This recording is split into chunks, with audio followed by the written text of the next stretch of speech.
Рак оорусунун негизги себеби бул психикалык жана эмоционалдык стресс.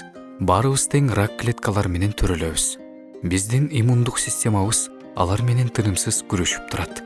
Ал эми анын ишинин токтоп калышы энергиянын жетишсиздигинен болот. Энергия болсо туруктуу стресс, тынчсыздануу, күмөн саноо, коркуу сезимдеринен өзүн төмөн баалоодон жана үмүтсүздүктөн улам түгөнөт.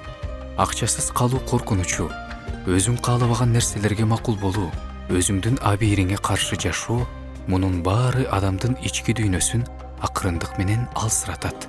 Дене оорусунан мурун жан дүйнө оорусу күч алат. Адамга руханий тынчтык, жан дүйнөнүн тынчтыгы абдан керек.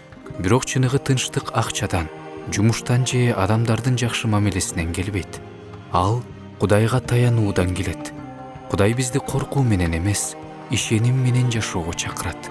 Ыйса мындай деген: чарчап чалыккандар, жана түйшүк тарткандар, баарыңар мага келгиле. Мен силерге тынчтык берем. Матай 11-бөлүм 28-аят. Жашооңдо эмне гана болбосун, Кудай көзөмөлдөп турат. Сен жолду толугу менен көрө албайсың, бирок ал көрөт. Сен жоопторду билбесең да, ал билет. Сен алсыз болгондо да ал күчтүү.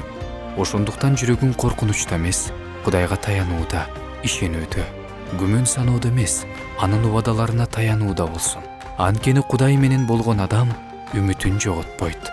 Бүт жүрөгүң менен Теңирден үмүттөн, өз акылыңа таянба. Накыл сөздөр 3-бөлүм 5-аят. Балким баары сен каалагандай болбой калат, бирок баары Кудай каалагандай болсун. Ал эми Кудайдын жолу эң жакшы жол.